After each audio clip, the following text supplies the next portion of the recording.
Another very good thing that I would like to say, recently with the Ministry of Health, WHO, we have supported the PHDT, the Plantation Human Development Trust, where the catchment area is 1 million population in the hill country.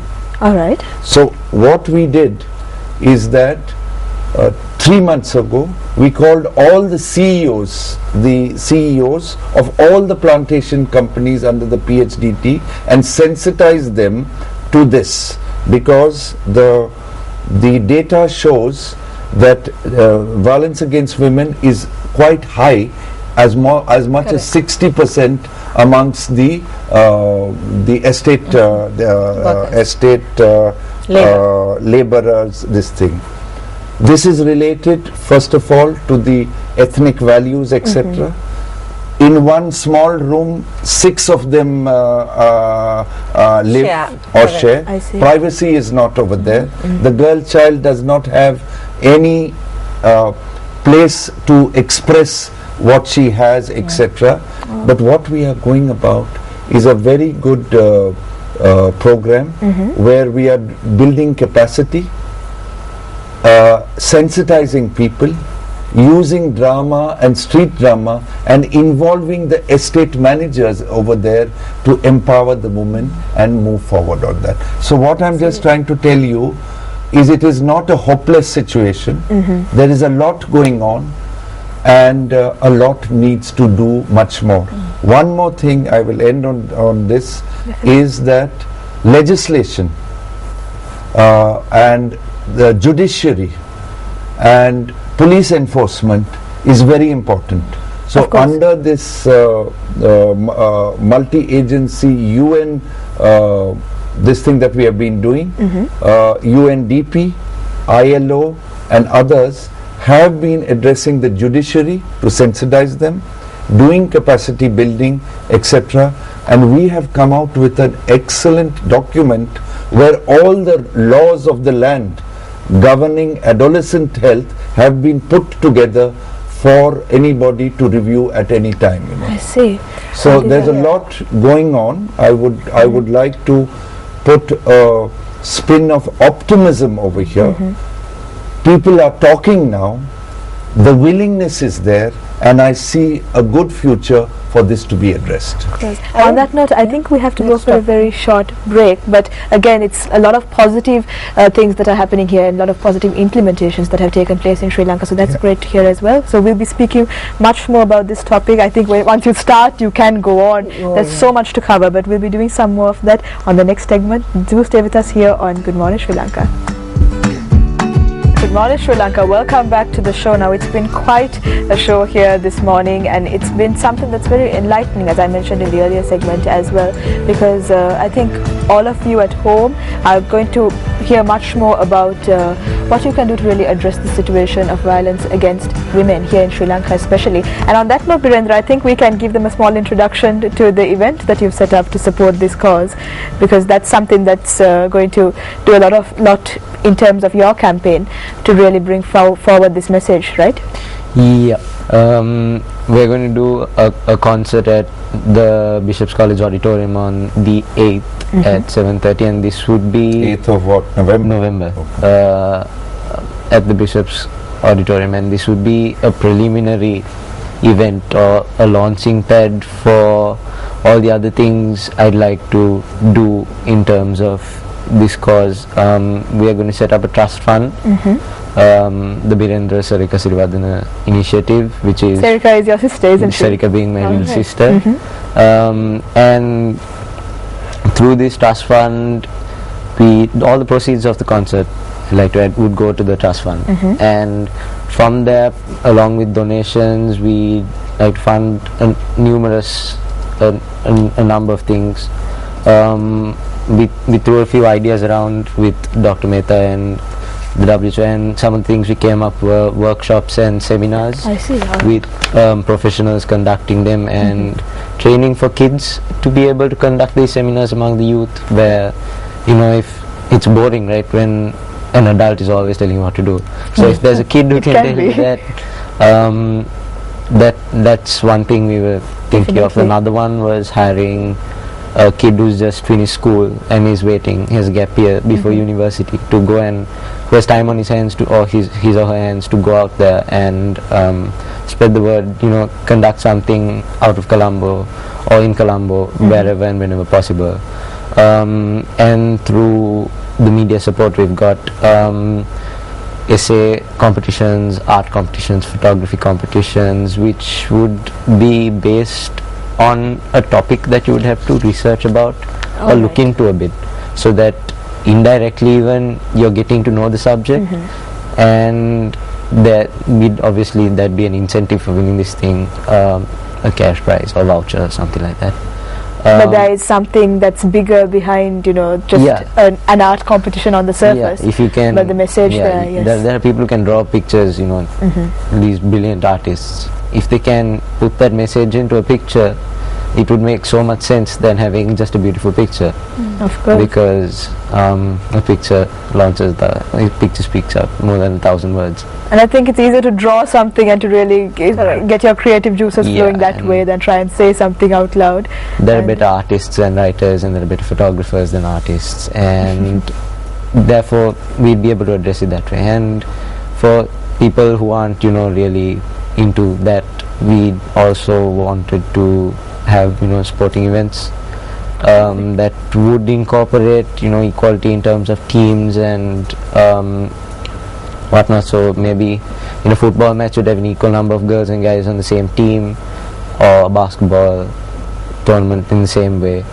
So these are all things that we'd like to approach through this trust fund, which I thought would be, the most sustainable way to go about this, since I can't be, full time on this because I'm studying as well. Of course, so it is a balance there, but he's going to do something wonderful with this. I think it's about awareness. I think that's what he's talking about. And when we set up Women in Need, it came about because I started talking about these issues of violence against women, where people were saying, don't, it's an unpopular subject, don't talk about it. But it's the same now, that was in 1986, 87. And now, the word is out. And now if the youth pick up this message, they can then spread it amongst themselves. And maybe we can't change people who are 40, 50, 60 years old in their way of thinking, but we certainly can frame the mindset of the youth, so that when they become, they are the future, and so when they become adults, maybe we will see, I'd like to, as Dr. Mehta said, be optimistic about it. Maybe we will see a different, where we can talk about Sri Lanka, for instance, we can see a different Sri Lanka, where there's more participation by women and more empowerment of women, and less of the abuse and the servitude that girl children are brought up with, again the mindset of serving a man. And I think that leads to men becoming arrogant about almost it's their right to be served. And impunity, so basically. This message that Birendra and them are planning to take out, we've had some chats about it, and I always said, talk about the message that you would like to take out there and spread amongst the youth. And after all, it won't be an unpopular subject anymore, right, Birendra? Kids will talk about it quite openly. It'll turn into, like the way people talk about racism in the States, or that is what comes to mind most easily, where it wasn't spoken about, it was thought normal.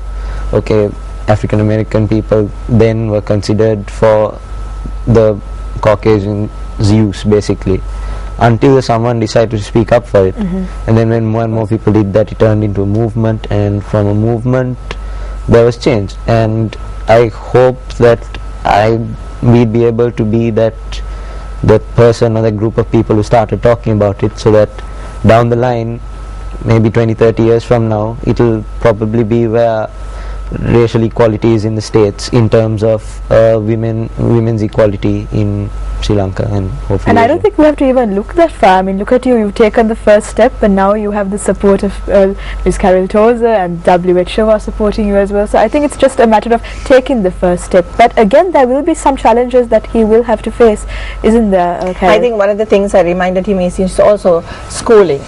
And whatever you undertake to do has to be a sustainable project.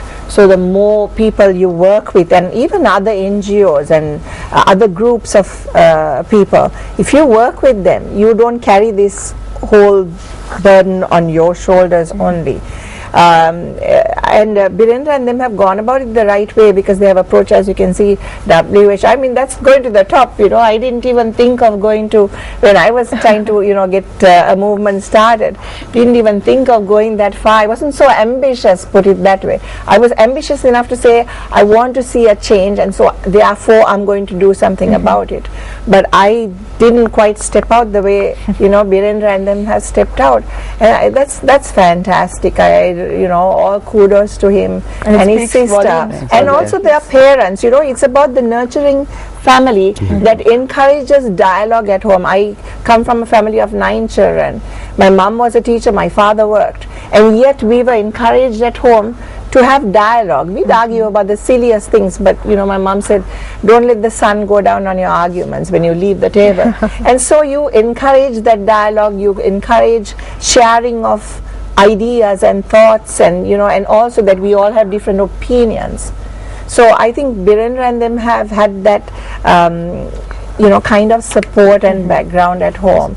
And I want to say something else. Dr. Mehta mentioned in the rural areas, there are so many dedicated people who actually take a bus out there to go and talk to these village support, you know, be a support group person for the village groups, and give them the strength, you know, even where family planning is concerned, for instance, because that is another, Dr. Mehta, I think it's a violence against a woman's rights when we say, you know, you can't practice contraception, for instance. I think each individual woman can have a different mindset about what it is, but I think when men perpetrate their thought and say you can do X, Y, and Z, then I look at it as a violence against that woman's rights.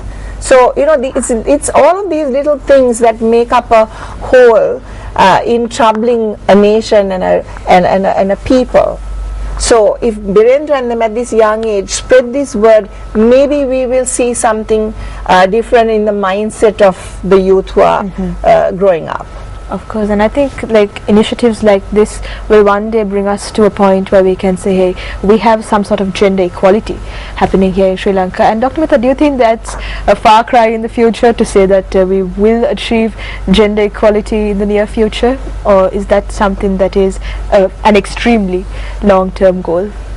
No, I wouldn't say that is an extreme long-term goal. Again, I would like to commend Sri Lanka on 3 issues or 3 drivers that have taken Sri Lanka of doing so much with so little. Number 1 is the catching up of the female literacy rate to very high levels. I have a graph. If you take 50 years, the female literacy was here and male literacy was here. If you go for about 40 years later, female literacy and male literacy have caught up, and the most important thing is having such a high female literacy rate in this country, which is a great asset, where the mother and the carer takes responsibility for the child and accepts to go to allopathic care rather than alternative medicine, etc., etc., etc. Number 1. Number 2 is social justice and equality. Okay. I have been here for 5 years. My domestic, who looks after me, my family is in Canada. She is a domestic from beyond Kandy. Her daughter is becoming a doctor. How many other countries can give this opportunity? Her daughter is becoming a doctor